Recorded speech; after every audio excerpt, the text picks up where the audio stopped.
episódio 5 da segunda temporada de Silo. E entre mentiras expostas, intensificação de conflito e muitas, mas muitas traições e reviravoltas pintando no ar, chegamos na metade da temporada de forma tensa. Não importa o que aconteça, quem vença, se alguém sequer vai vencer qualquer coisa, no fim parece que todos, seja no Silo 17 ou no Silo 18, estão condenados. Bora falar tudo o que rolou no quinto episódio da temporada 2 de Silo. Então já deixa aquele like de meio de temporada e se inscreva caso ainda não seja inscrito para continuar sobrevivendo aqui no Sextou e vem comigo.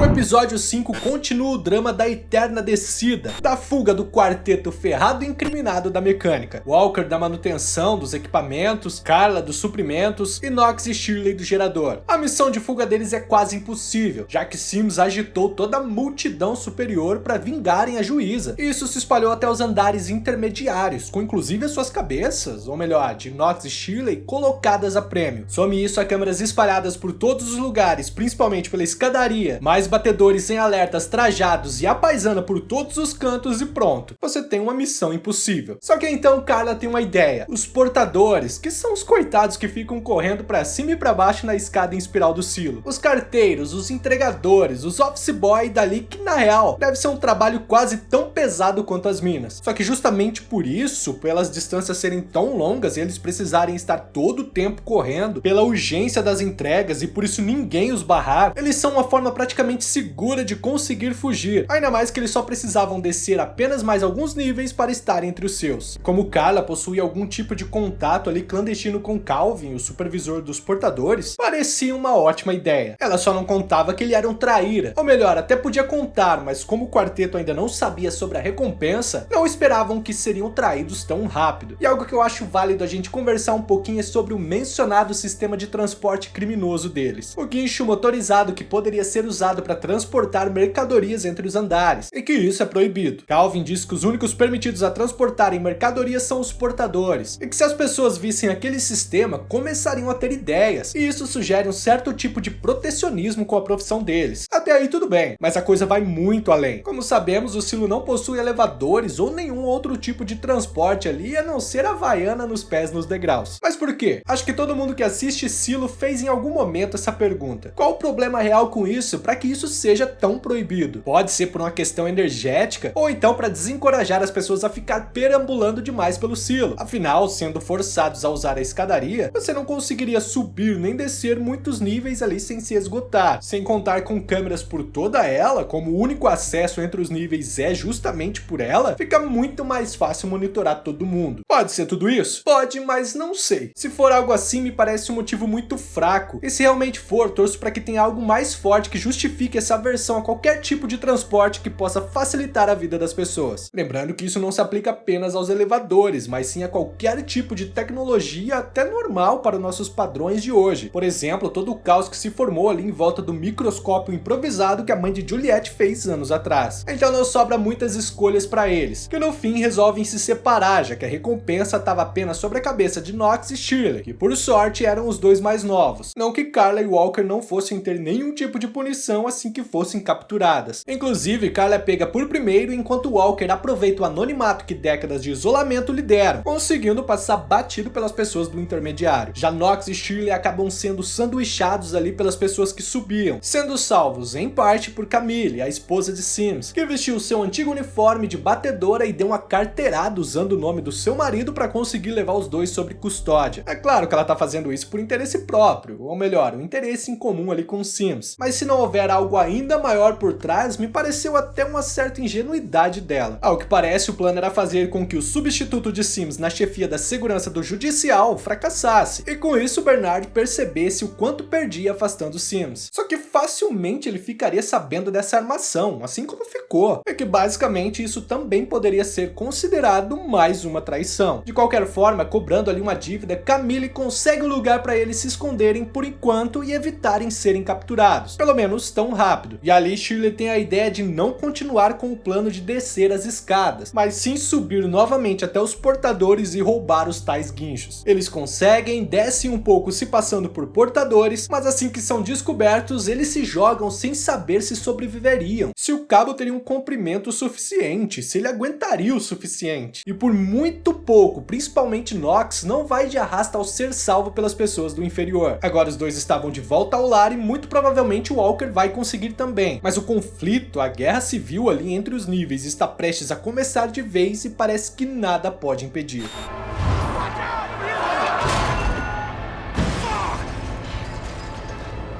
Silo é uma série pra mim que não tem um personagem que eu não goste, e Bernard é um dos destaques pra mim. Todos os esforços que ele tá fazendo, as estratégias, as decisões pra manter os Silos nos trilhos, ou melhor, seguir o que manda a ordem, né? Porque se ele realmente quisesse resolver tudo ali na paz, muitas das suas decisões ele teria tomado de forma diferente, e até mais fácil na verdade. Enfim, tudo isso lhe dá a impressão que ele realmente tá no controle da coisa. Ao menos parece que ele tem essa impressão, por mais perrengues que apareçam. Afinal, se esse tipo de situação tá prevista lá na ordem, é só seguir o passo a passo da ordem como uma receita de bolo que não tem erro, pelo menos na teoria. O problema é que na ordem não tem como ter as variações, que são os interesses, as ambições, os objetivos de terceiros. Todas as peças fundamentais para controlar o silo que ele tá movimentando como manda a lei são ou estão se tornando inimigos em potencial, e ele nem tá vendo. Quando Bernard descobre que foi Sims que armou ali pra juíza, e isso fez com que ele não tivesse outra opção senão a matá-la,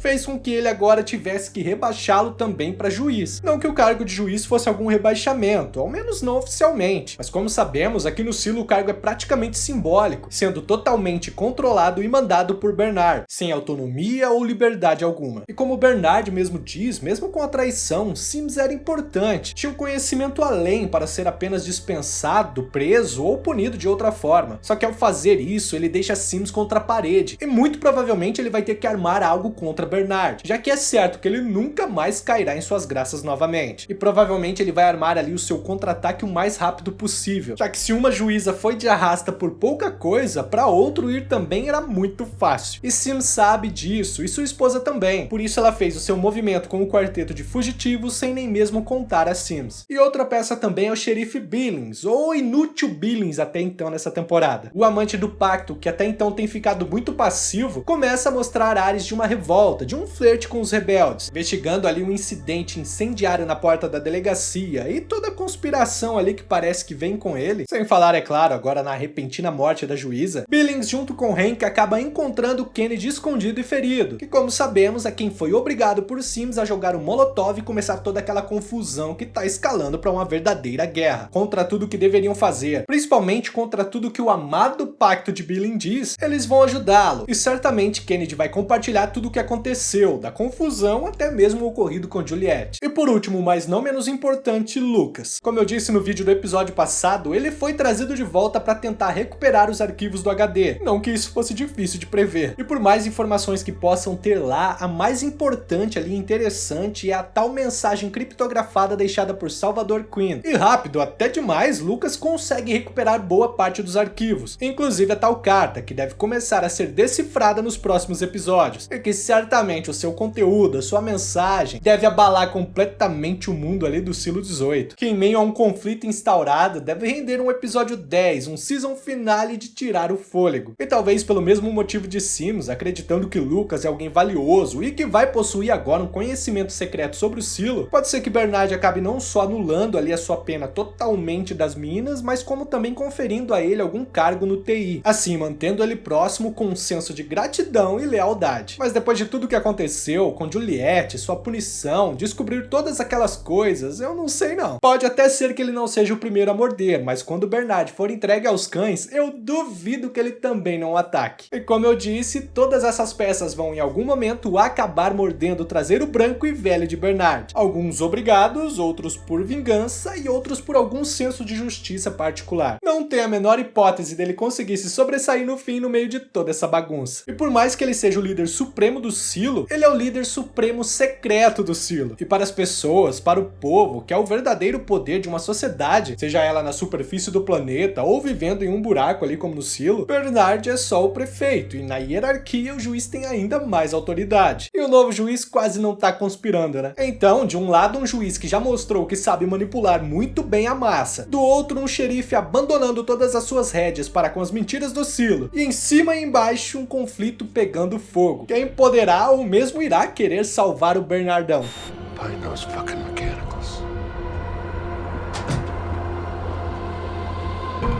No Silo 17, com Juliette solo, algo que eu sempre me perguntava era de onde vinha a energia elétrica, já que o gerador havia virado ninho de peixe. Peixe tem ninho? E a resposta veio, de forma misteriosa, mas veio. E ela já abre uma brecha sugerindo uma conexão com talvez o grande mistério por trás de todos os silos. Solo diz que a energia do TI, do cofre, das partes vitais ali de controle do silo vem de uma fonte externa. Ele não especifica e talvez nem saiba, assim como pareceu que Bernard também não sabia. Ele apenas aponta para cima. Como vemos quando Lucas desvenda parcialmente ali as coisas escondidas no HD lá no 18, existe uma pequena tubulação, talvez fiação saindo ali do judicial, do cofre, do TI, que certamente é por onde a energia elétrica chega até ali. Então pode ser que cada silo tenha mesmo suas áreas de comando energeticamente alimentadas de forma externa, como que por energia solar talvez. No caso, cada silo com o seu sistema individual, mas o fato é que isso não teria importância nenhuma para ser mencionado, ainda mais com tanto mistério. Então, o mais provável é que a energia deva vir de uma central, de um gerador central que abastece esse tipo de área em todos os 50 silos. Nesse caso, certamente um gerador nuclear. E talvez tal gerador esteja no silo 1, ou no silo 0, ou seja lá qual número ou nome tem o silo principal, onde realmente o Vito Corleone da porra toda comanda todos os outros. Juliette ainda está empenhada em tentar voltar ao silo 18 para evitar o mesmo destino trágico do 17, que é fazer as pessoas acreditarem que é seguro sair, morrendo todo mundo no processo. Para isso, para sair de novo lá fora, ela precisa de um novo capacete, já que o seu havia sido quebrado. Então, vasculhando nos depósitos e registros, ela descobre que um havia sido pego emprestado sem permissão e sem devolução. Isso antes da rebelião. Então, com sorte, ele ainda estaria perdido por aí. O primeiro problema é que Juliette estava ferida no braço, e na verdade eu nem me lembro onde ou quando ela se feriu, mas aquele machucado estava matando ela, literalmente. Com tudo que ela fez e passou ali, a sujeira, um mergulho em uma água contaminada, tudo isso deve ter acelerado o processo e agora ela tá pagando o preço, sentindo dores e tonturas. Muito provavelmente com uma febre beirando a convulsão. Ela vai até um dos quartos dos funcionários de uma tal de Tiny, e então ela descobre que tem algo muito errado,